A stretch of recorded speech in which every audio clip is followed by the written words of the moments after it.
teman tergantung request juga nih. Kalau ternyata dari teman-teman semua, ya Bunda semua ternyata nanti responnya positif gitu, terus pengen, oh tambah dong durasinya atau tambah jadwalnya. Nah ini bisa juga kita agendakan lebih sering. Nah ini malam ini saya dibantu Kang Tarlani. Wah ini salah satu bapak-bapak aktivis juga nih, aktivis desa. Kalau nih saya kalau ingat Kang Tarlani ini ingat aktivis desa. Terima Desa. kasih Kang Tarlani. Disapa dulu dong Kang. Ini boleh perkenalan dulu Kang. Boleh boleh. Ya, assalamualaikum ayah bunda, akang teteh, bapak ibu semua. Saya Tarlani sebenarnya satu kata ya. Dan kalau saya sih sama ini istri saya ada di sini juga nih, Kirani Jasmara nih. Ya mungkin sudah ramai tapi di chat ya. Kalau sesi malam ini ibu-ibu tuh ya memang sesinya bareng ini tidurin anak-anak gitu ya. Jadi nggak kondusif. Kami kalau kami sendiri memang tadi di-mention sama Pak Lakso nih, concern di desa. Kalau keluarga kami sih kami sebut dengan keluarga Madani Loka ya. Di Madani itu yang artinya peradaban, Loka itu ruang. Jadi intinya kan ruang peradaban, tapi kita fokusnya adalah pemberdayaan masyarakat pedesaan, insya Allah gitu ya, diistiqomahkan. Anak Masya Allah. Nih, baru 2, Pak Lakso. Semoga kita tahun depan doakan nambah. laki-laki dan perempuan. Insya Allah. Amin. Amin. Semua. Itu paling Pak Lakso, Pak Lakso. Enggak dilanjut. Oke, terima kasih Pak Tarlani. Wih, saya sampai lupa perkenalan ya. Jadi saya perkenalkan dulu, nama saya Lakso. Kalau tadi Pak Tarlan itu dari keluarga Madani Loka. Nah, kalau saya dari keluarga Wiki Wawa. Jadi ini nama keluarga kami, Wiki Wawa. Saya beristri 1, beranak 3. Jadi putra, putri, dan putra. Jadi yang paling sulung sudah berusia 8 tahun, yang paling kecilnya baru 1,5 tahun. Ini sama-sama kita saling belajar, ya Bunda semua. Salam kenal ya, insya Allah. Nanti kapan-kapan siapa tahu sadarnya giliran saya. Nanti kita ngobrol-ngobrol lagi. Oke, kita coba lanjut menyapa yang sudah join malam ini. Di sini ada Bunda Kartika Puri. Boleh menyapa dulu Bunda Kartika Puri.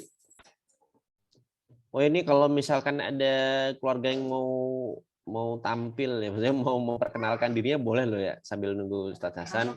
Jadi boleh perkenalkan domisili di mana, atau mungkin tadi punya nama keluarganya siapa nih, nama home teamnya gitu ya.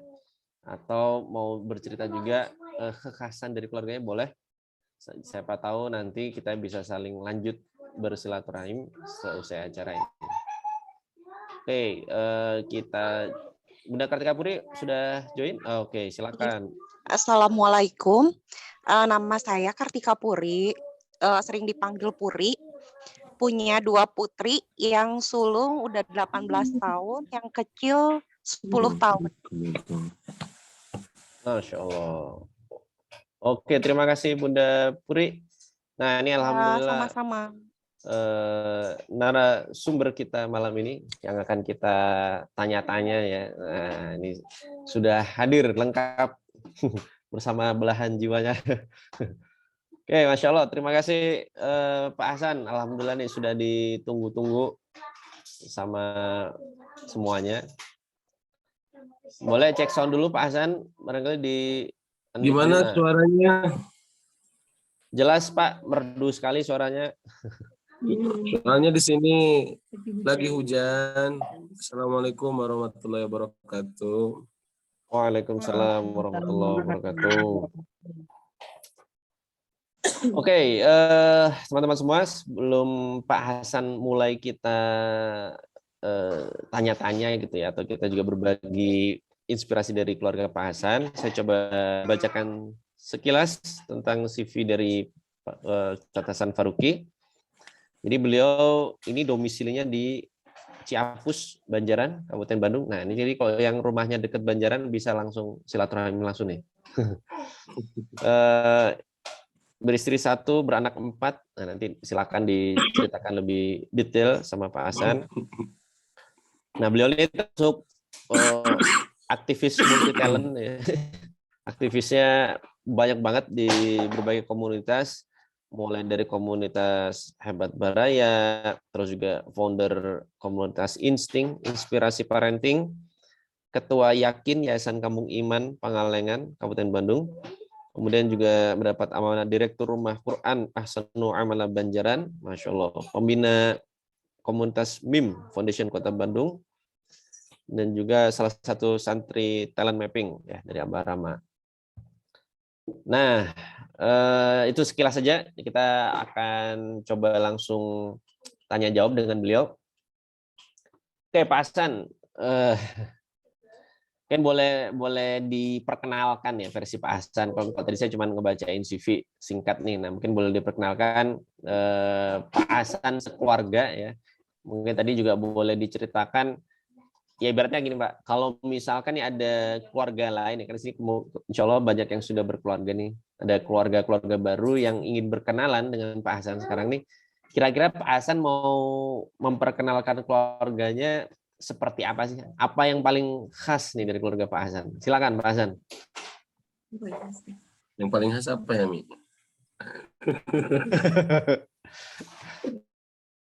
Enggak. Tuh. Itu kalau disuruh khas-khasan itu ya agak bingung ya. Baik, makasih Pak Lakso. Ya, mohon maaf agak terlambat ya. Hujan agak besar di sini. Jadi dari Masjid harus nunggu dulu agak reda. Suara sinyal bagus Pak Lakso. Lancar Pak. Ya, Pak Lakso lagi sendiri. Oh, Bulara ada kemana? di belakang nih. Ini ada anak yang teman anak nginep di rumah juga, jadi simulasi anaknya 4 Pak. Alhamdulillah wa syukrulillah la haula wa la quwata illa billah. Asyhadu an la ilaha illallah wahdahu la syarikalah wa asyhadu anna Muhammadan abduhu wa rasuluhu alladzi la nabiyya wa la rasula ba'dah. Amma ba'du. Allahumma la sahla illa ma ja'altahu sahla wa anta taj'alal hazna idza syi'ta sahla. Kalau disuruh apa yang jadi keluarga kita ya. Ya apa itu? Ya alhamdulillah ya, kami keluarga berkembang. Maksudnya badan kami berkembang gitu. Ya, alhamdulillah gitu ya, saya dan istri ya alhamdulillah bisa diberikan apa namanya anak-anak 4 diamanahi kami ya. Baru atau baru 4 ya? 4 aja. Baru 4 atau 4 aja? 4 aja insya Allah. Baru 4 ya. Kalau saya baru, kalau beliau 4 aja. Gitu. Ya alhamdulillah ya. Anak terbesar kami itu Pak Lakso usia 14 tahun ya. Hampir nggak direncanakan sih selang 5 tahun, 4 tahun. Ya jadi selang 4 ada yang 4 yang 5 gitu ya. Iya. Di Teteh ke nomor 2 ke Akang 5 tahun. Terus bawahnya 4 tahun 4 tahun ya gitu. Jadi sekarang yang paling kecil tuh usia 1 tahun 2 bulan. 1 tahun pas 1 tahun pas ya. Alhamdulillah begitu. Kalau ciri khas kami apa ya? Ya kalau kami keseharian saya cuma jadi guru ngaji ya. Begitu, nggak ada yang spesial Pak Lakso. Jadi guru ngaji, istri juga guru ngaji biasa. Masya Allah. Ya begitu. Oke, Nah, Pak. seperti Pak Lakso yang tiap pekan bisa jalan-jalan luar kota gitu ya. Ya pekan kemarin saya tanya ya di mana Makassar kan. Berikutnya saya telepon lagi di Surabaya. Aduh, bulan kemarin ya sekalian. Aduh, kepala saya jalan-jalan terus ini ya. Saya bilang, kerjanya Pak, apa? ini yang dibahas Pak Hasan nih, bukan saya. Oke Pak Hasan, mungkin ini kita mulai dari cerita ini deh. Boleh diceritakan nggak Pak, pas awal pertama kali mengenal konsep pendidikan berbasis fitrah, kalau di keluarga Pak Hasan itu seperti apa? Atau mungkin lebih dulu sebelumnya sebenarnya konsep pendidikan atau pengasuhan di keluarga Pak Hasan itu seperti apa sih? Mungkin ada Oke.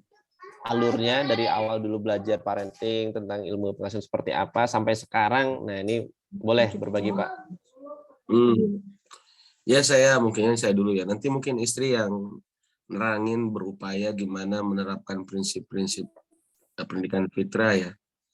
Tapi kita itu memutuskan untuk mengambil mazhab pendidikan fitrah ya di rumah tangga kita ya. Itu berawal dari saya itu tahun 2000, kan nikah 2006 ya. Nah 2010 itu udah ya kita udah baca-baca buku parenting lah ya. 2016 makin intens, beberapa guru ya kita, Abah Ihsan, kemudian juga siapa Bu Eli Risman gitu ya, Ayah Edi, ya, ada seminar-seminar yang kita ikuti. Nah 2017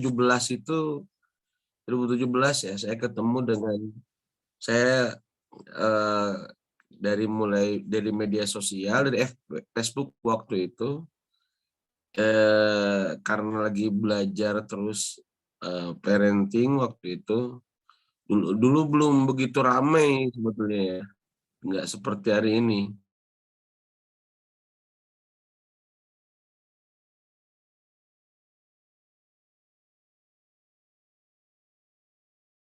Ada based education ini apanya? Pokoknya ada yang pergi, kita pelatihannya di Malang, pelatihannya 2 hari waktu itu di Malang, ketemu Ustadz Hari. Nah ternyata Ustadz Hari bilang lah, kan komunitas yang foundernya aja di Bandung katanya, Teh Desi waktu itu ya. Nah saya baru tahu, saya ikut ke Malang belajar sama beliau 2 hari workshop waktu itu.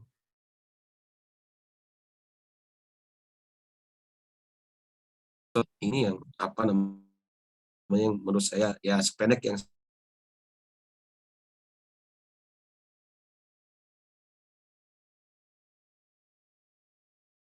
ya, yang lebih rileks ya saya punya selesai baru ke istri, karena saya nggak biasa nge-share ke istri tiba-tiba ya, jadi saya jarang membawa kebingungan ke istri teh, apalagi kalau bingung lagi nggak punya uang, nah itulah jarang dibawa-bawa itu ya.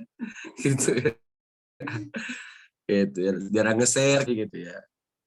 Nah akhirnya saya sudah pahit, namun orang Sunda Palakso sudah, ini nih udahlah, bismillah ya, kita baru diskusikan dengan istri, dan ya istri coba berdiskusi lama dan alhamdulillah bisa nerima lah ya begitu, dan kita jalankan bareng-bareng ini ya, alhamdulillah.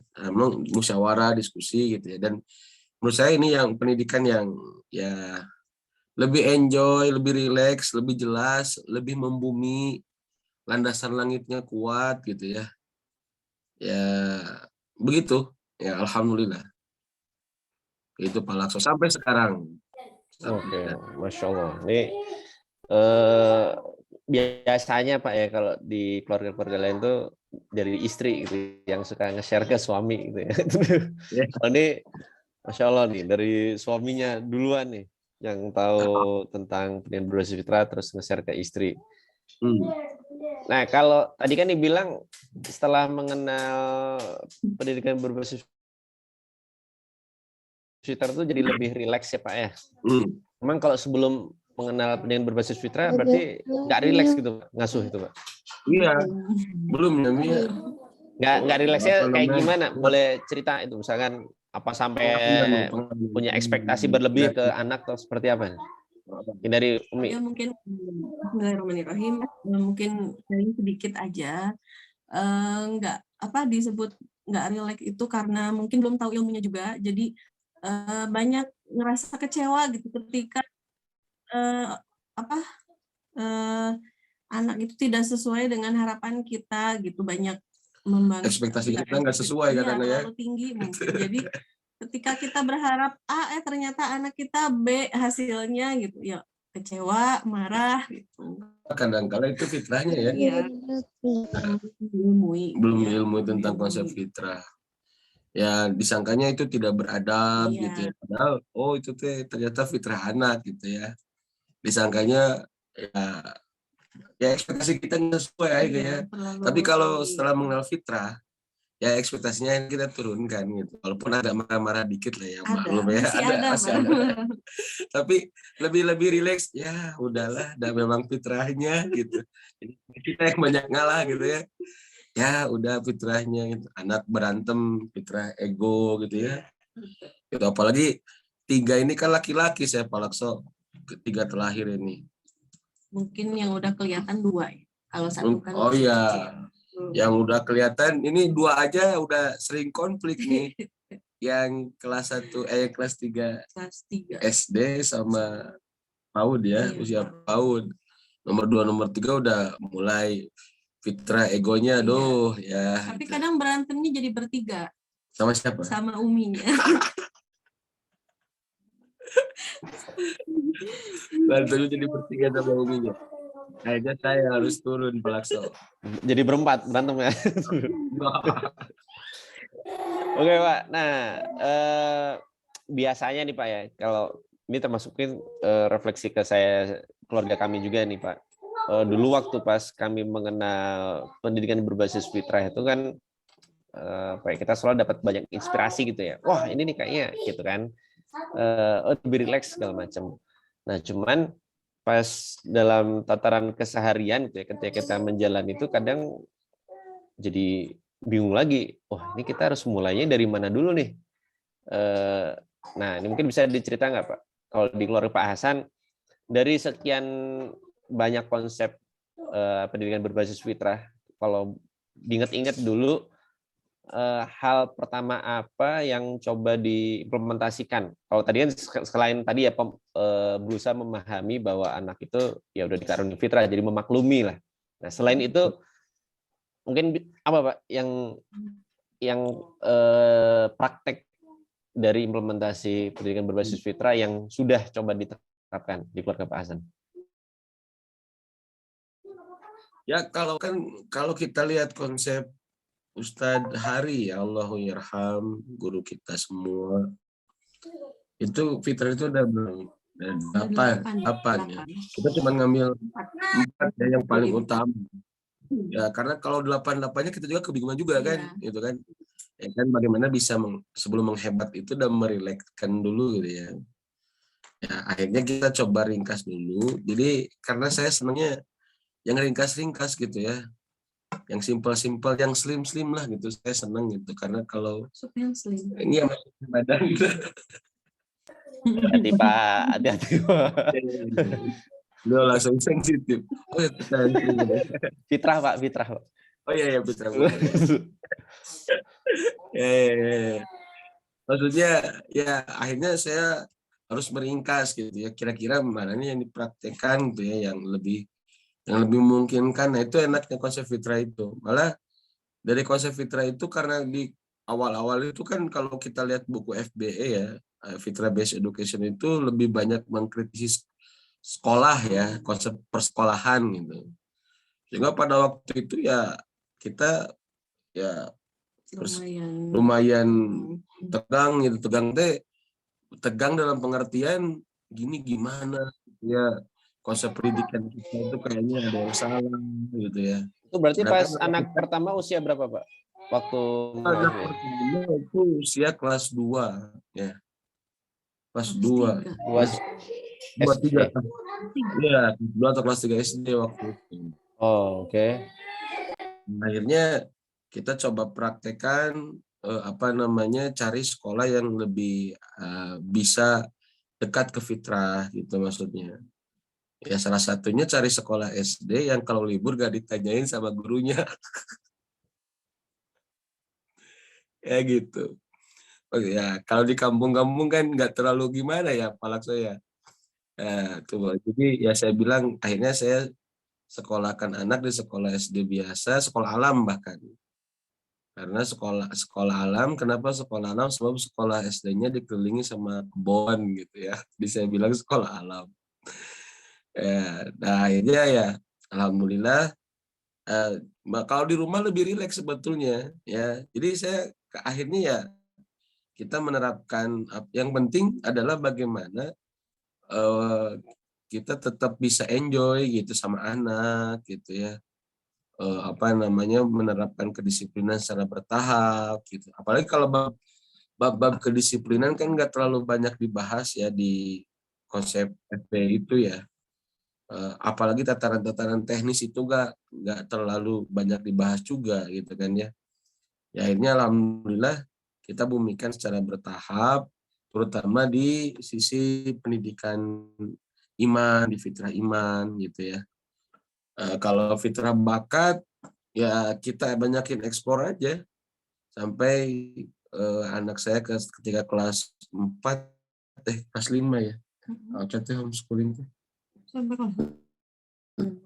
Iya dari kelas 5 ya. Dari kelas 5 ya memutuskan untuk bisa homeschooling gitu. Ya di kelas 5 itu. Ya begitulah Pak Lakso. Awal-awalnya ya kita menerapkannya lebih rileks ya terutama dalam pendidikan iman. Oh ternyata sederhana ya pendidikan iman itu gitu. Nah terutama di pendidikan iman ini kita lebih banyak mengkaji lah lebih dalam begitu Pak Lakso. Oke, Masya Allah. Berarti sekarang yang sulung sudah umur berapa, Pak? Udah, tadi 14 tahun ya? 14 tahun. Masya Allah. Oke. Sekarang udah lanjut sekolah lagi atau homeschooling jadi? Dan kalau tadi setelah kelas 5 sempat homeschooling. Nah ini lanjut lagi homeschooling atau masuk sekolah lagi atau gimana nih? Kelas 5-6 homeschooling. Kemudian ketika usia SMP masuk tahosus ya. Tahosus itu khusus belajar Quran, belajar menghafal Quran, ya belajar Quran lah ya. 1 tahun belajar Quran. Kemudian selesai itu ketika pas pertama tahun pandemi ya. Jadi bulan Maret kita lockdown. Nah, Juni itu selesai. Saya tanya lagi, ya Teteh, ya kita mengingat ke Ocha ya. Teteh Ocha, dari diteraskan mau dilanjutin nggak belajar Qurannya atau ngafalinnya? Gabi, ya udah di rumah aja. Waktu itu kan banyak sekolah online juga kan, sekolah-sekolah pada online pandemi ya, pada daringnya. Pas awal pandemi ya, ya udah saya akhirnya karena poin keberapa itu? Poin kedua ya dari prinsip pendidikan fitrah kan mengakil balikan kan ya. Jadi ya akhirnya kita belajar di rumah lah, terutama banyak belajar sama ibunya. Nah mungkin pengalaman itu karena anak perempuan yang pertama ini, jadi ya banyak belajar ke ibunya begitu. Ya. Belum setelah itu 1 tahun sama di rumah. 2 tahun nih. 1 tahun di rumah. Tahun kedua itu ke sekarang pesantren begitu. Itu pun ya kita tawarin mau nggak masuk ke pesantren, mereka mengakil balik. Satu pokoknya jadi asisten uminya aja. Ya, Mia. Ya, jadi asisten uminya aja. Makanya ketika pesantren yang jangan di uminya. nggak ada teman nyesehan, nggak ada teman nyuci bareng, nggak ada teman Banyak membantu. banyak membantu ya. Oh, nah, menarik ya. Jadi sekolah dari sekolah terus schooling menawarkan ke anaknya apakah mau lanjut tadi ya program mengajar dan ya kebayang lah maksudnya. Jadi karena mengenal pendidikan berbasis fitrah ini jadi ini ya, saya memperhatikan apa yang dirasakan anak juga berarti Pak ya. Jadi Betul. nggak serta merta semua di direct oleh orang tua, tapi Enggak. oke. Karena kan tujuan kita apa gini, banyak orang ya kalau memasantrenkan anak teh, mohon maaf ya, tujuannya kan pengen apa ya, anak terjaga dari berbagai apa namanya keburukan gitu ya. Gitu kan. Padahal kaidahnya kan kita tidak pernah bisa mensucikan dunia dari ragam keburukan kan, kejahiliatan. Bisa. Justru kita pingin bagaimana anak itu bisa menghadapi itu gitu. Nah, salah satunya adalah bagaimana mengakibatkan anak, mendewasakan anak. Ya, jadi saya lebih memilih membersamai untuk mendewasakan daripada mengkarantina anak gitu dari berbagai macam keburukan gitu. Ya. Mending barengan lah, sanggarepan diajar sok teh, sanggarepan kayak main HP kan ya. Kayak main HP kan. Ya, kan banyak juga orang tua yang pingin anak ke pesantren aman dari HP gitu ya. Padahal kan kalau selesai dari pesantren HP-nya kan lebih canggih keluar kan. Keluar dari pesantren HP-nya lebih canggih lagi kan. Maka saya memilih bagaimana anak bukan tidak main HP tapi bisa ngelola main HP. Karena HP itu bukan masalah anak-anak tapi HP masalah orang hidup hari ini kan.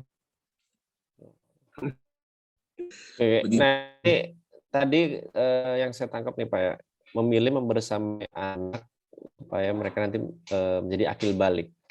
Nah, mungkin bisa diceritakan juga nih Pak, pembagian peran, ini kalau menurut di keluarga Pak Hasan ya, pembagian peran ayah dan ibu nih ya, kalau dalam pengasuhan, kalau di keluarga Pak Hasan, itu seperti apa sih sebenarnya? Artinya peran-perannya, pengaturan peran di rumah, kalau Pak Hasan dan Bunda, Bu Hasan, itu seperti apa biasanya? Ya, Umi jawab. Yang dirasakan pembagian yang peran. dirasakan. Ini saatnya Mi, kalau ada yang kurang cocok disampaikan.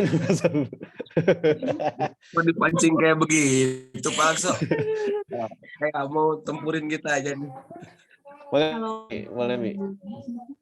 Pembagian peran. Kalau pembagian peran dalam rangka membersamai anak. Membersamai anak mungkin saya fungsinya lebih banyak mungkin ya.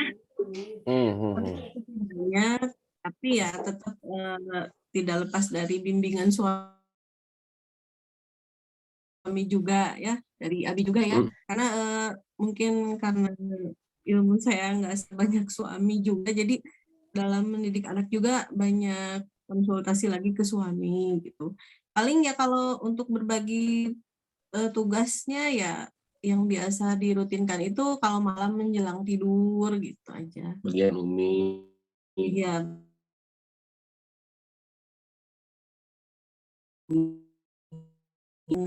Nih, berarti bagian abinya gitu. Mungkin itu aja. Oh, berarti ada sesi khusus ya. Iya. Karena kan kalau saya kenal Pak kan Masya Allah tuh aktivitasnya padat gitu ya. Tadi aktif di banyak komunitas dan amanahnya juga macam-macam gitu. Tapi ternyata mungkin belajar nih Pak. Jadi salah satu hal gitu ya, mensiasati mungkin bagi bapak-bapak gitu ya, kalau misalkan aktivitasnya banyak, sebisa mungkin jadi harus punya sesi khusus dengan anak. Kayak gitu Pak? Betul. Harus punya sesibuk apapun. Ya kan, kalau kan itu prioritas yang paling utama. Betul. Kalau tadi Pak Hasan tadi di sesi pagi itu kan tadi sesi pagi khusus dengan anak-anak. biasanya dipakai untuk apa, Pak? Lebih banyak Ya, ngobrol atau lebih banyak mengajak sesuatu atau gimana kalau biasanya? saya sebetulnya ya emang ada agenda sih. Hmm. Agendanya misalkan ya kita pada subuh apa namanya, kalau apa namanya saya lebih banyak ngobrol. Kalau daring, hari ini kan banyak daring ya. Nah itu Hmm. bagian saya upayakan bareng sama saya gitu maksudnya. Hmm. Apa namanya ya jadi guru anak-anak lah, belajar jadi guru anak-anak gitu maksudnya. Ya karena kalau pagi-pagi uminya pak-pak lah dengan pekerjaan apa namanya di rumah gitu. Hmm. Ya sibuk. Nah, saya bagian pagi-pagi gitu ya untuk membersamai anak gitu. Karena banyak inilah banyak daring kan ya, belajar online gitu ya. Ya, kesempatan buat saya itu untuk lebih dekat dengan anak. Bagi saya bukan pelajarannya, tapi bagaimana bisa jadi wasilah, jadi media untuk orang tua makin dekat dengan anak gitu. Hmm. Jadi Pak Lakto, satu hal yang kita pertahankan itu musyawarah ya, Mi. Musyawarah. Suka musyawarah, kita musyawarah. Iya. Musyawarah apa nih plan misalkan. Sebelum mendisiplinkan itu pasti selalu diawali dengan musyawarah dulu gitu. Nah, gitu. Ada Bisa langsung ini ya Pak, kayak sesi rutin musyawarah keluarga gitu. Ada rutin kita. Tiap apa biasanya Pak? Bisa tiap pekan, bisa Oh. tiap hari kita. Ya, tiap hari kita musyawarah. Kadang-kala misalkan nih program Abi kamana wae, Umi kamana wae gitu direncanain. Kemudian biasanya beliau tanya gitu ya, Abi kapan kosongnya? Nah gitu biasanya. Nah, jadi beliau juga kan Pak Lakso, beliau aja waiting list minta jadwal saya. Ya. Paham Pak. Jadi mohon maaf Pak Lakso ya. Ngomong amat. Mohon maaf Pak Lakso. Oke. Just kidding Pak Lakso. Nah, berikutnya ini Pak, saya Musyawarah Pak Lakso. Masya Allah, ya, ini memang poin yang penting juga Pak. Saya juga merasakan kalau di keluarga saya, kita tadi ketika kita mencoba mendengarkan pendapat anak juga gitu ya, kita mencoba melibatkan mereka dalam hal entah berdiskusi, entah mengkaji sesuatu lah, bisa jadi mengkaji dari fenomena keseharian itu memang dampak lebih terasa gitu ya, apa pesan-pesannya lebih masuk daripada sekedar satu arah gitu, meluruskannya gitu. Ya. Terus kalau ini Pak, kan ini kebetulan kita banyak keluarga nih yang sedang menyimak nih. Mungkin kalau dari Pak Hasan ada pesan nggak Pak?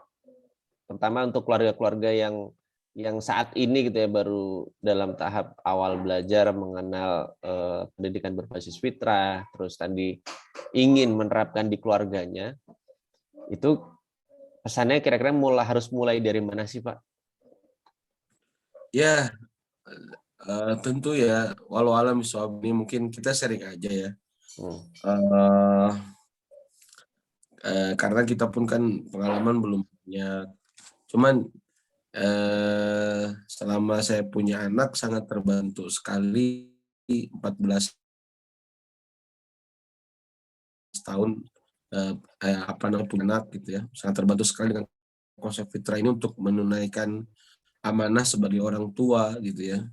Karena kan anak kita bukan milik kita ya, anak kita milik Allah ya, bukan milik kita gitu ya. Nah, mudah-mudahan dengan konsep fitrah ini sebagai wujud daripada menunaikan amanah kita kepada Allah gitu ya. Nah, dari mana tentu al ilmu qoblal qaul wal amal ya. Ilmu sebelum ucapan dan perbuatan gitu ya. Itu sudah jadi kaidah. Kalau kita lihat misalkan Umar bin Abdul Aziz mengatakan man amila bi ghairi ilmin kana yufsidu aktsara mimma yuslihu. Barang siapa yang beramal tanpa ilmu itu lebih banyak merusak daripada memperbaiki. Jadi ya ilmunya dulu harus selesai gitu ya. Ya, jadi kalau ada orang tua kan suka ada aku udah belajar parenting A, aku udah belajar parenting B gitu ya. Aku udah ikut seminar A, B, C gitu ya. Kan suka ada yang kayak gitu palsu ya. Tapi kenapa aku tuh ngedidik anak tuh nggak rileks gitu ya? Ya menurut saya ya ilmunya yang membuat nggak rileks gitu.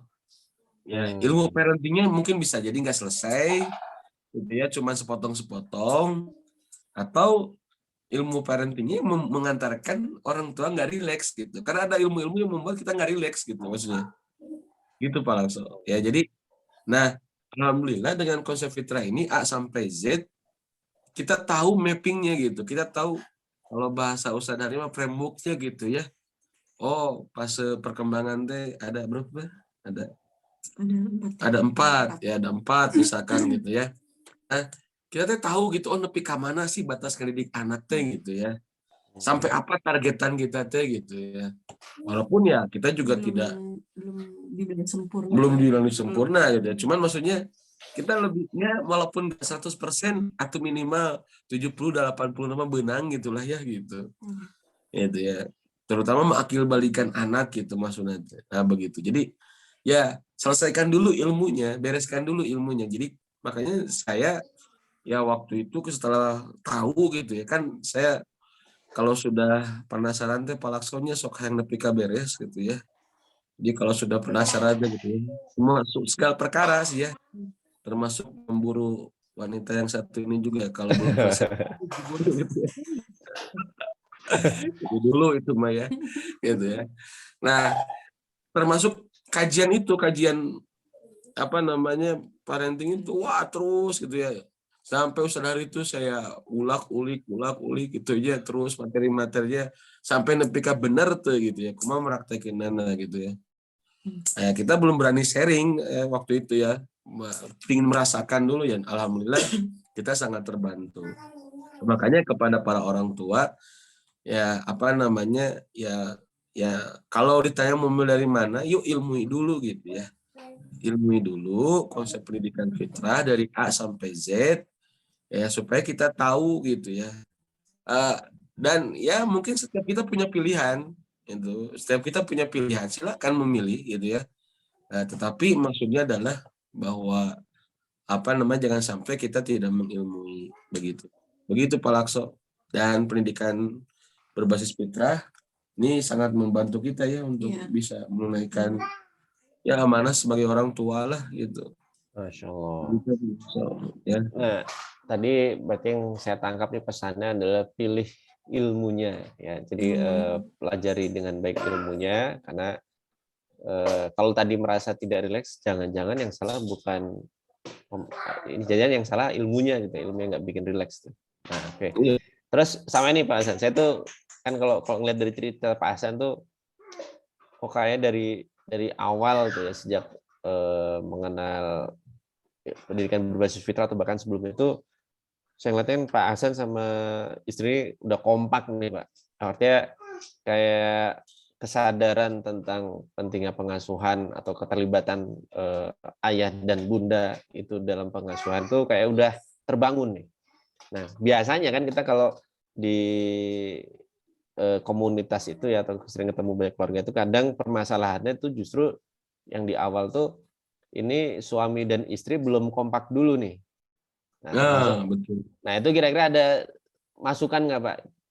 Caranya membangun supaya pasangan kita itu punya pemaham apa ya? Paling nggak urgensi merasa bahwa ini permasalahannya penting nih, menganggap sama-sama penting. Itu seperti apa? Sampai mungkin pada tahap apa kira-kira?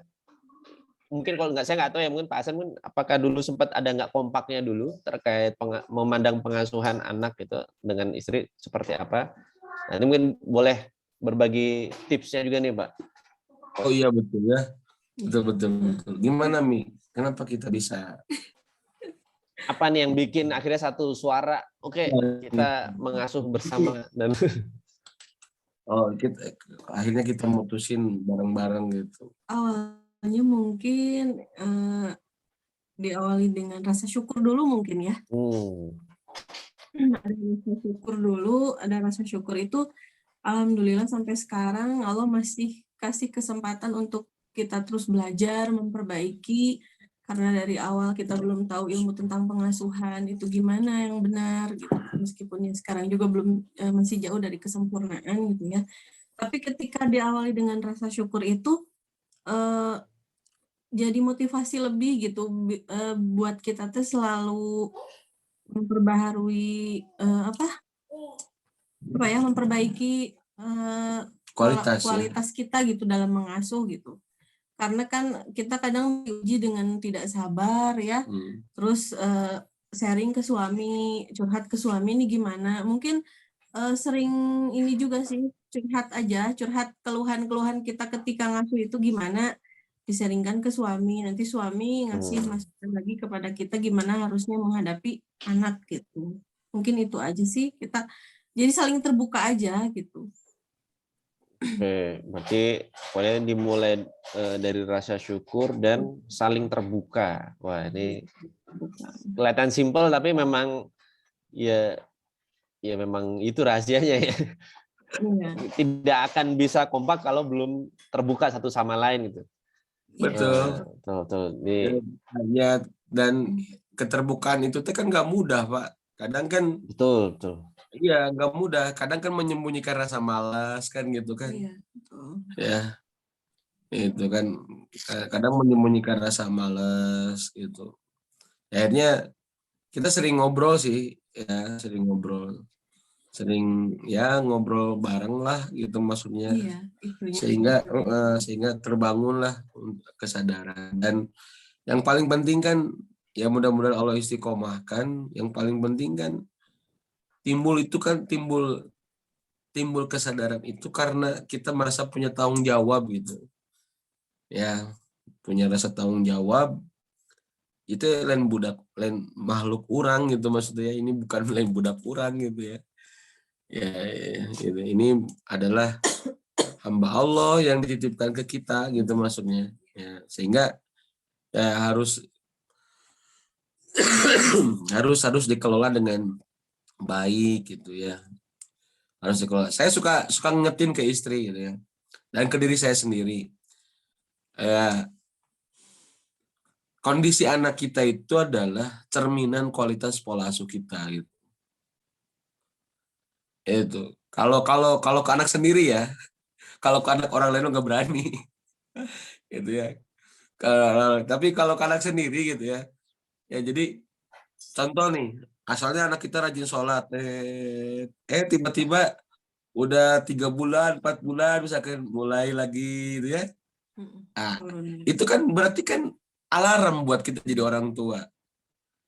Alarm apa? Nyuruh bukan. Alarm apa? Ngancam bukan. Oh, alarm mungkin kurang motivasi lagi. Oh, mungkin kurang didorong lagi. Oh, mungkin kurang ngobrol lagi. Oh, mungkin ada masalah. Oh, mungkin itu. Jadi kondisi ya anak asalnya disiplin, main HP 1 jam sehari. Atau misalkan di kita kan ada aturan misalkan kalau makan mie instan misalkan seminggu sekali. Nah, tiba-tiba misalkan 2 kali. Ya udah konsisten tuh. 4 bulan 2 kali. Berarti kan ya afwan. Berarti kan ini kita udah konsisten lagi belum gitu ya. Ya, kekonsistenan anak itu sangat berpengaruh dari kekonsistenan orang tua gitu. Begitu Pak Lakso ya gitu. Insya Allah ini pengingat lagi nih, kondisi anak kita cerminan pola asuh orang tua. Ya cuma buat kami sih. Ya. Nggak berlaku untuk ngurusin anak orang. Beda-beda juga ya menerapkannya ya. Ya mungkin beda-beda juga menerapkannya mungkin ya. Betul. Saya sebuah hadis Pak Lakso. Oh boleh. Gimana? Yang mana Pak? Jadi kata Nabi itu ya ainu auladakum alal bir, ainu auladakum alal bir. Ainu auladakum alal bir insya'a istakhrajal uquqa min waladihi. Ini hadis ini ajib ini jadi kaidah buat kita ya. Mungkin kalau dibedah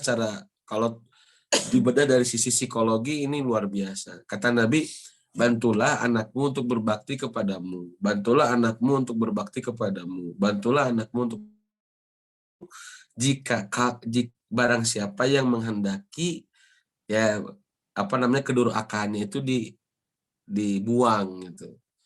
Barang siapa yang menghendaki kedurhakaannya itu hilang. Jadi ternyata ada kata Nabi, orang tua mau kalau menghendaki kedurhakaan anak itu hilang, bantu anaknya gitu. Nah, para sahabat nanya, termasuk saya waktu itu ya nanya ya. Para sahabat Nabi nanya, ya kalau baca hadis itu satu, saya juga nanya gitu ya. Lah gimana cara membantu anak kita kan gitu kan? Saya barusan juga nanya, Pak. Gimana caranya coba membantu anak kita berbakti kepada kita? Bukankah kita ingin anak kita berbakti ke kita teh? Justru membantu kita kan gitu kan? Ya, tapi ini kita harus bantu dulu dia supaya bisa bakti ke kita. Apa kata Nabi? Jangan mentangnya, ya, jangan beban di luar kemampuan, terima yang sedikit, begitu Pak Lakso. Jangan membeban di luar kemampuan, terima yang sedikit. Nah, penerimaan ini kan terkait dengan syukur. Tadi yang istri saya bilang kan gitu. Terkait dengan syukur kan gitu. Ya. Begitu. Ya wallahu alam bishawab. Kalau saya ya prinsipnya ada sesuatu di anak, itu indikasi apa yang salah di kita, apa yang harus kita lakukan gitu ya. Untuk orang tua yang lain ya. Iya. Tapi kita mungkin ini ya. Iya, ya, ini mah kita gitu ya, begitu. Yang kadang-kala orang tua nggak sadar gitu. Ya. Kadang-kala orang tua nggak sadar. Anak dididik dengan ancaman. Berarti orang itu sedang mengajarkan bagaimana cara melawan. Itu ya. Begitu. Walau alam bisawab. Kalau anak dididik dengan ancaman, berarti kita sedang mengajarkan anak bagaimana cara melawan. Kalau anak dibesarkan dengan toleransi, berarti anak sedang belajar tentang menghargai atau mengendalikan diri. Ya begitu. Masya Allah. Ini. Dan tugas kita kan bukan mengendalikan anak ya. Tugas kita apa? Bukan mengendalikan anak, tapi bagaimana anak bisa agar ada dalam kebaikan. Sepakat Pak. Iya, karena banyak orang tua inginnya mengendalikan anak ya. Ustadz, bagaimana supaya anak disuruh bisa sholat, kan begitu pertanyaannya. Seharusnya pertanyaannya, Ustadz bagaimana? Pak, gimana kalau anak gak disuruh tapi sholat gitu tah? Ya. Masya Allah. Wah, ini pesan yang sangat penting buat saya pribadi, terutama tadi diingatkan tentang hadis dari Rasulullah SAW tentang bantulah anakmu untuk berbakti padamu, barang siapa menghentikan keberkahannya hilang. Masya Allah. Oke Pak, kita coba cek dulu di grup ya, di audiensnya nih. Kalau dari ayah bunda semua yang ada pertanyaan, boleh langsung raise hand atau mau ditulis di chat juga bisa. Atau ada yang mau langsung nanya, nanti langsung disampaikan aja ya. Tadi saya sempat menyapa juga nih, ada yang dari Sulawesi Selatan, bahkan katanya udah biasa dengar kajian yang Ustadz Hasan, kayak dari Bunda Candayani tadi. Ada juga yang tadi yang dikaruniai putrinya 4, Pak. Jadi Pak Rusyidin di Karawang. Maka Pak Rusyidin kalau barangkali ada pertanyaan, mumpung. Gitu. Bang Ustaz. Kita aja. Alhamdulillah itu kakak saya. Pak. Oh, kakak. Pantesan. Itu sekarang beliau Ya, alhamdulillah. Lagi di Majelis Lukmanul Hakim, Pak. Masya Allah. Oh, oke Pak, ini ada pertanyaan di kolom chat. Saya bacakan ya. Oh ya. Bismillah, Tat. Anak saya yang pertama perempuan, usianya 6 tahun. Sekarang masih suka malu-malu atau kurang percaya diri kalau tampil di depan umum. Nah, saya mau bertanya, bagaimana cara melatih anak saya supaya lebih percaya diri lagi? Terus, Ustaz, jazakallah khair. Gimana, Bu? Wah, silakan nih, mau Hasan, mau Teh, silakan Teh. Ya kalau ini satu ya kan ada natur ada nurtur ya, ada yang dibentuk, ada yang di apa namanya bisa dibentuk, ada yang sudah bawaan gitu ya.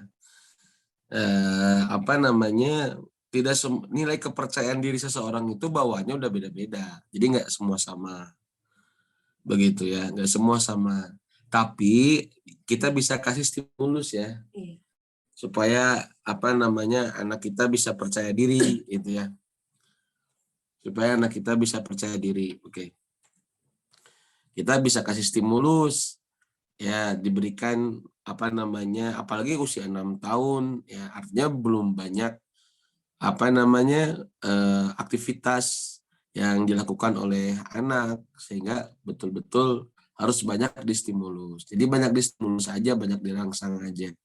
Walaupun mesti harus diingat bahwa kepercayaan diri seseorang itu bawahnya memang beda-beda, nggak bisa sama semuanya. Apalagi kalau sudah anak gimana?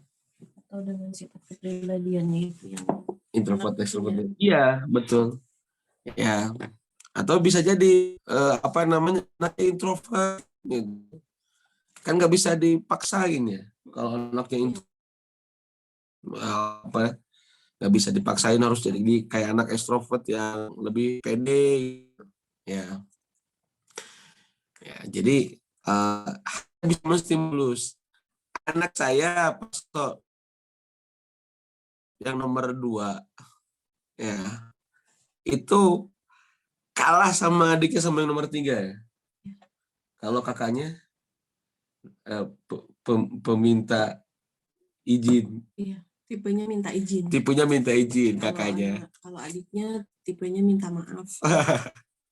Kalau adiknya tipenya minta maaf gitu ya. Ya, minta maaf. Kalau kakaknya mau apa-apa izin dulu, serba takut. Kalau maju dulu, nanti buat salah minta maaf. Gitu. Gak sama juga Pak Lakso. Padahal sama-sama laki-laki.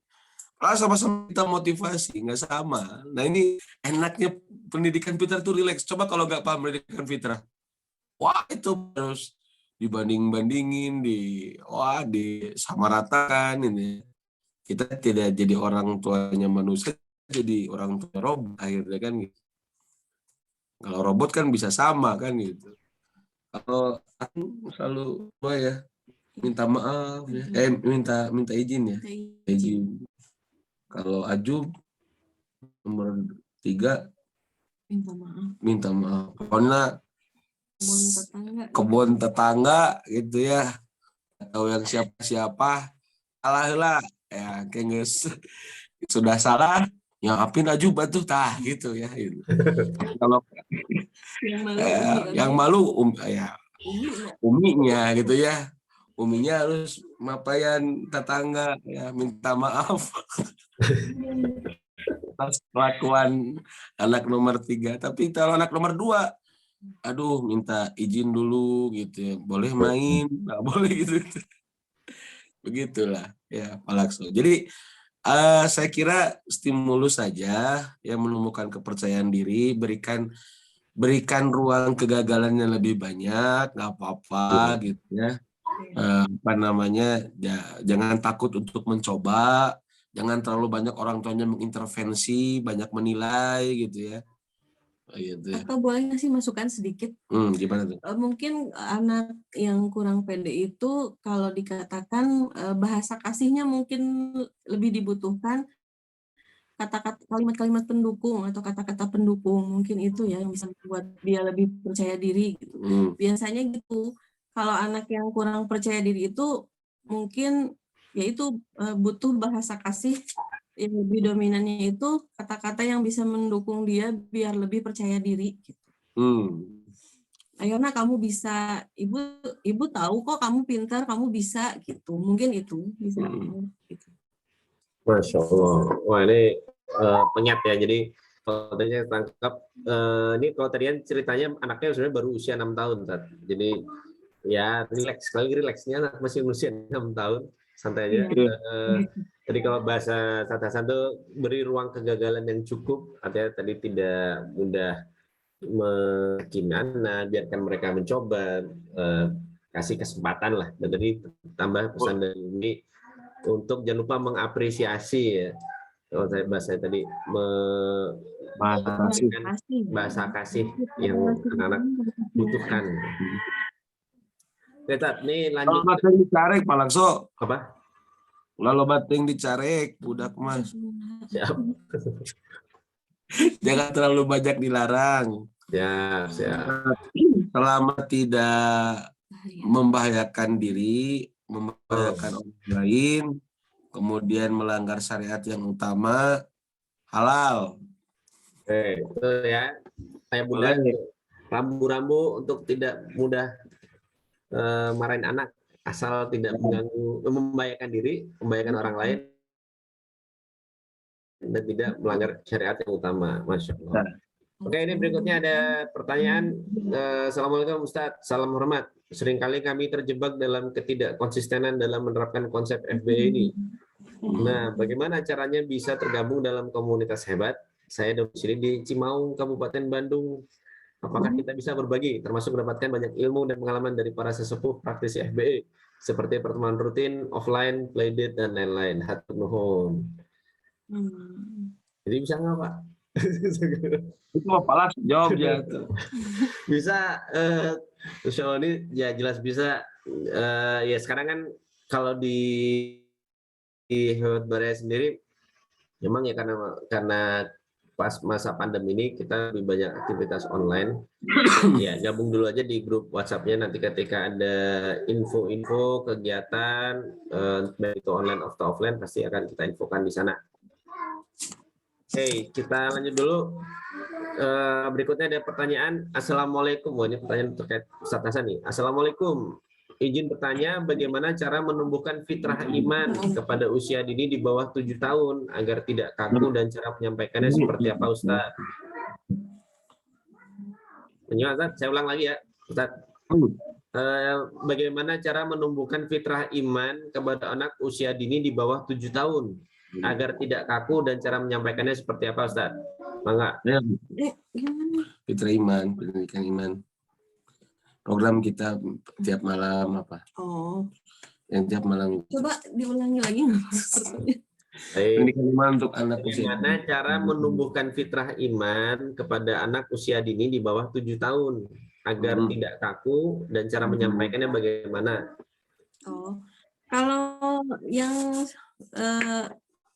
Kalau yang berdasarkan pengalamannya, karena ini kan kita juga sharing pengalaman, mungkin banyak berkisah aja. Berkisah, ada buku tuh yang kita sampaikan ke anak-anak saya itu, kalau malam itu ada buku tentang Mahabbatullah, itu dari usia 3 tahun ke atas. Kadang saya bacakan juga ke anak yang bayi gitu.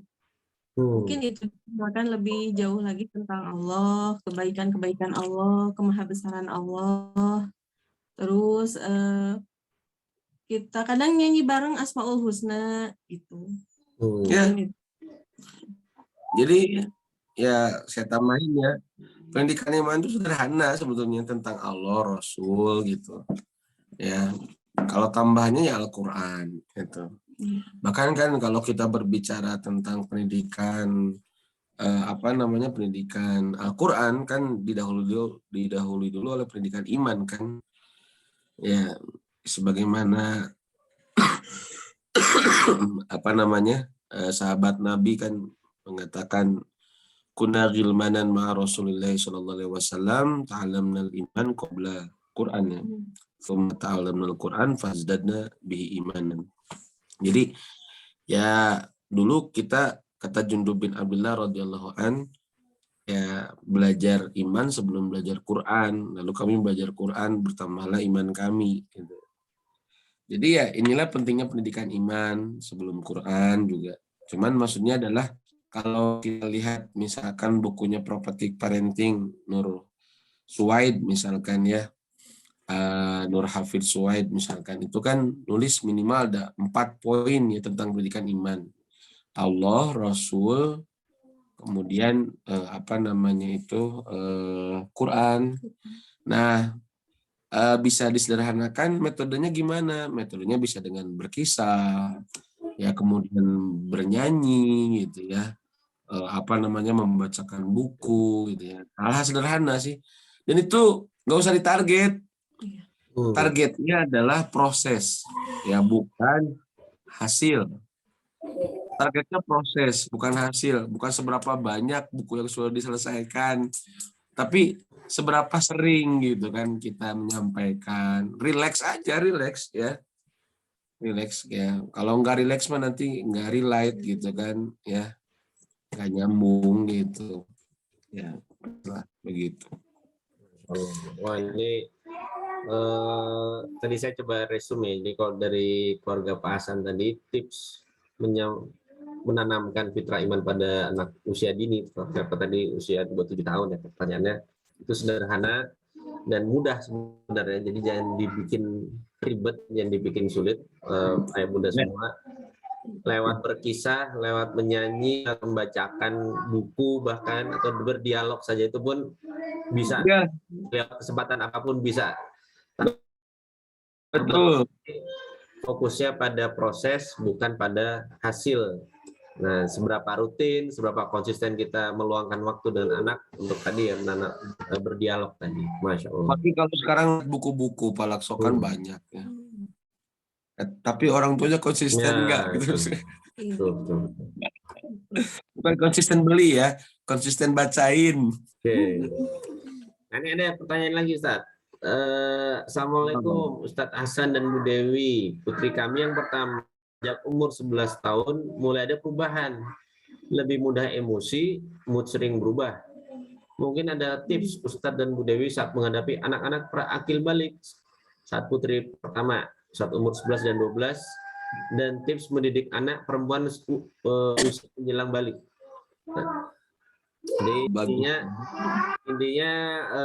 ini dari siapa nih? Bu Isti Khairani menanyakan, beliau punya putri usia 11 tahun dan saat ini beliau merasakan ini putrinya mulai ada perubahan, lebih mudah emosi, moodnya berubah. Nah, ini intinya butuh tips nih menghadapi anak-anak yang mau menjelang mendekati usia akil balik ya, 14 tahunan lah, 15 tahunan.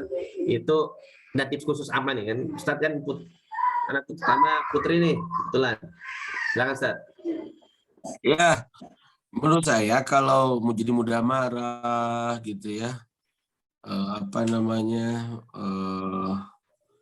kemudian moodnya nggak baik ya. Menurut saya ya bagus, itu menunjukkan bahwa dia udah siap-siap untuk mandiri gitu ya.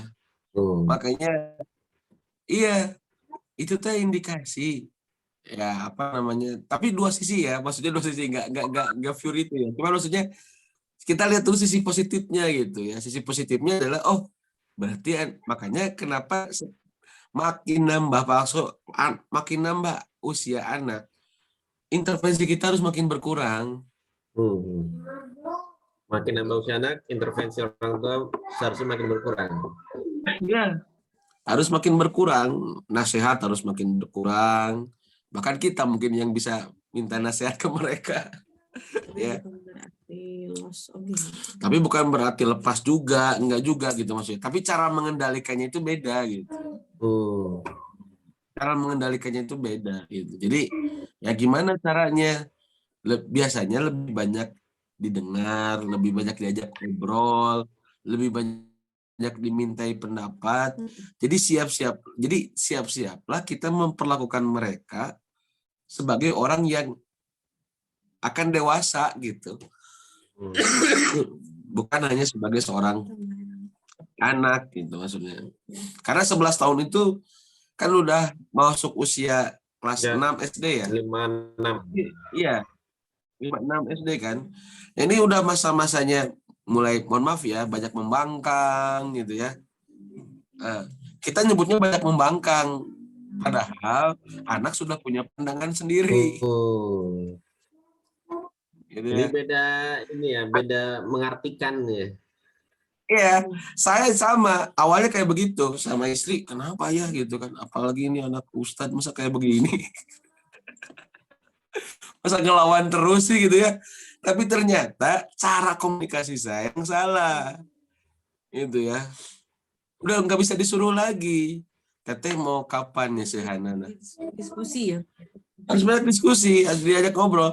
Teteh badai irahnya si Hanana. Teteh badai irah ngepel. Nah. Teteh KR-nya mau apa? Ya, KRT kerjaan rumah. Jadi kita punya kebiasaan sampai sehari itu, termasuk anak kita yang sekarang kelas 3 SD ya, udah dilibatkan untuk KR kerjaan rumah sebelum berangkat sekolah gitu ya. KR-nya mau apa gitu kan ya, kerjaan rumahnya mau apa, suruh milih gitu ya. Tapi itu tuh sudah hasil musyawarah ya. Jadi Pak Lakso saya ingat ya, dan ini mungkin tidak banyak dibahas juga di konsep walau alam ya, yang saya rasakan nggak banyak dibahas di FBE karena memang di pendidikan berbasis fitrah ini kan lebih banyak berbicara tentang pendidikan secara global ya. Apa namanya? Ini walau alam sih ya yang saya rasakan. Kalau dari teknik-teknik komunikasi kan nggak banyak nggak banyak dipelajari gitu ya. Nah, kita ngambil dari materi yang lain tentang teknik-teknik komunikasi ini ya. Dan saya rasa betul apa yang dikatakan Bu Rani Razak Nukman ya dalam bukunya Amazing Parenting. Beliau kan dulu jadi konselor juga sama Bu Eli Risman. Nulis buku namanya Amazing Parenting. Bagus tuh bukunya tentang komunikasi. Jadi 80% lebih masalah mendidik anak itu ya masalah komunikasi gitu ya. Dan saya merasakan sebagus apapun konsep pendidikan, kalau nggak punya komunikasi yang baik, tidak terkomunikasikan yang baik, cek orang Sunda mah nenggar cadas, Pak Lakso ya. Jadi nenggar cadas teh nubruk batu gitu ya. Ini udah bagus nih, tapi ternyata nggak terkomunikasikan baik ke istri, ke pasangan, ke anak. Itu jadi makin gak rileks gitu, makin nambah masalah gitu. Nah begitu. Nah, makanya kalau menghadapi usia 11 tahun menurut saya adalah kurangi aturan, banyak mendengarkan anak ya. Harus ada aturan, tetap harus ada, tapi maksudnya adalah menasehati harus dikurangi, harus banyak mendengar anak, sudah mulai anak diberikan pilihan gitu ya. Ya. Kalau ini nasihat dari yang sudah mengalami ya. Jadi ya, merasakan bola merasakan. Ya, Masya Allah. Ini bagus sekali ya Bunda semua. Tadi jangan lupa anak kita itu manusia juga, mereka berkembang ya. Jadi jangan bandingkan anak kita dulu kok anteng ya, iya anak kita pas usia 5 tahun gitu. Kalau sekarang mah udah gede gitu. Nah itu makin bertambah usia anak, maka cara menyikapinya pun juga harus perlu disesuaikan. Dan tadi yang terkait perlu cara komunikasi itu juga sepakat Ustaz, itu hal yang penting. Kadang kita merasa udah belajar banyak hal, tapi mentok di cara komunikasi. Saya dulu pernah baca juga komunikasi itu ibarat main sulap gitu ya. Jadi bukan kayak kita ngelempar bola. Kita ngelempar bola, kita mungkin kalau lempar bola ke tembok, berarti mantul dapat bolanya lagi gitu ya. Nah, tapi kalau namanya komunikasi itu kita ngelempar bola, bisa jadi bolanya nggak balik, bisa jadi baliknya jadi ember, gitu ya, jadi kursi. Nah, seperti itu komunikasi. Jadi memang penting. Ya. Lempar bola pasti di uang ya, bisa ya. Nah, bisa jadi. Oke, lanjut. Ini siapa? Ayah Bunda semua, barangkali masih ada pertanyaan tambahan, maka ini dimanfaatkan. Mumpung kita ada sesi khusus dengan Ustadz Hasan nih. Nah, Ustadz Hasan, mungkin saya juga nyambung nih pertanyaan. tadi yang terkait komunikasi ya. Kalau tadi berarti kan dengan 4 anak tuh ya, 4 yang dikaruniai sudah 4 anak Pak Hasan ini, setiap anak itu kalau di keluarga Pak Hasan punya model komunikasi yang beda-beda nggak Pak? Ke Pak Hasan dan Bu Dewi. Umi gimana Mi? Ada komunikasi yang berbeda nggak merasakan ke 4 anak? Cara ngobrolnya dibedakan ke tiap anak itu seperti apa itu? Secara garis besar enggak ya? Enggak sih. Secara garis besar sih enggak ada yang sama ya. Enggak ada yang beda ya. Hampir sama lah ya cara cuman maksudnya prinsip-prinsipnya ya sama, pada prinsipnya enggak. Namun tadi yang nambah usia gitu ya, makin nambah usia ya makin harus makin dikurangi nasihat gitu ya. Makin nambah usia bukan makin dikurangi nasihat itu berarti nggak butuh nasihat ya. Fadzakir fa inna dzikratan faul mu'minin, jelas kalau nasihat mah bermanfaat untuk orang beriman. Cuman maksudnya harus makin dihindari suruhan-suruhan gitu ya. 12 cara tradisional komunikasi itu harus makin banyak dihilangkan gitu. Gitu ya. Begitu. Pada prinsipnya nggak ada yang beda ya. Wallahu a'lam bishawab. Oke, Masya Allah. Omong-omong ini udah jam 9 lebih start. Aduh, udah ya. Pak Hasan ini pada Hasan baru mulai tadi. Oke, sebagai penutup nih, mungkin kalau dari Ustadz Hasan, apa yang pesan penutup apa nih untuk ayah bunda semua yang lagi menyimak, ya baik online sekarang maupun nanti offline ketika kita posting rekamannya di YouTube, gitu. Pesan apa nih Ustadz untuk ayah bunda? Ya, yang lainnya. Dari Umi dulu ya. Boleh. Kira-kira pesan buat Mungkin buat teman-teman ya pesannya kita pahami bahwa setiap anak itu adalah unik ya.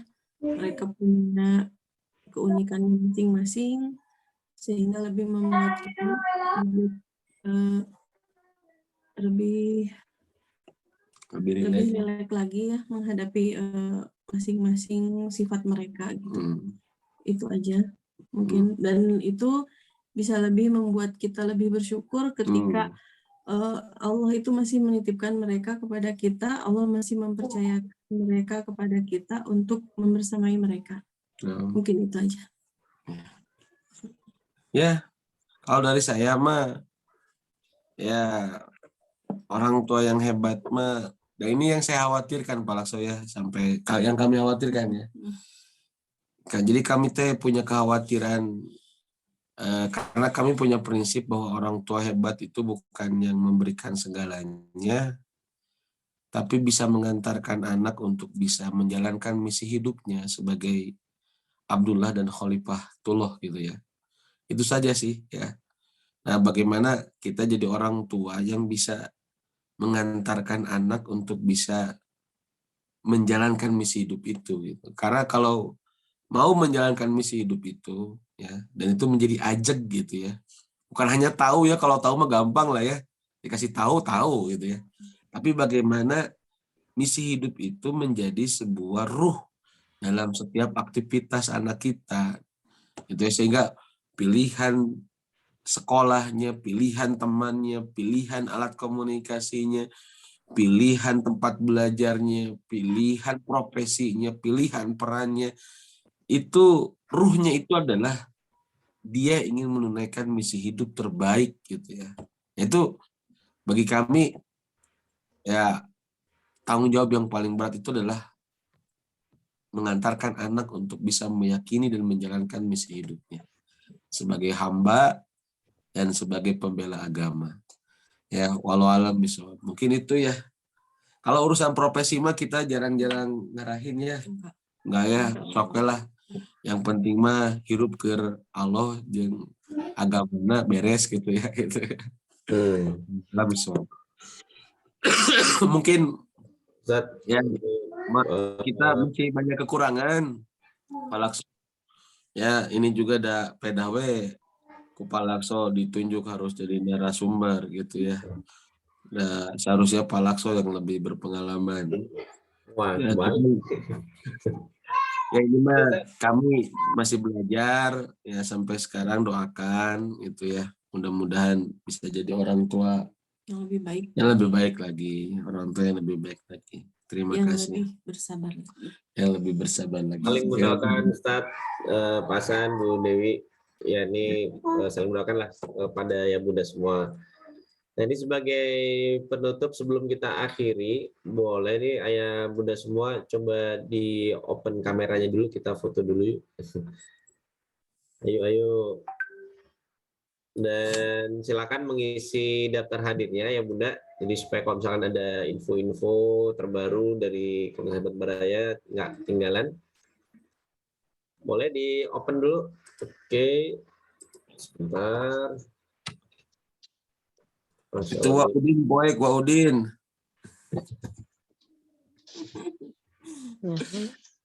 Oke, semoga berikut-berikutnya kita bisa bersilaturahim lagi, mau online maupun offline.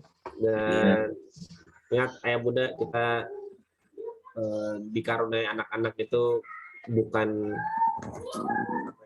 kalau udah mengukur udah batas kemampuan kita sejauh mana dan tinggal bagaimana kita menjalannya. Oke, ini udah di open semua nih kamera sunya. Oke, kita coba dulu. Gitu Udin. Oh, si Caga. Bentar ya. Oke. Nah, hitung ya. 1, 2, 3. Oke, sebentar.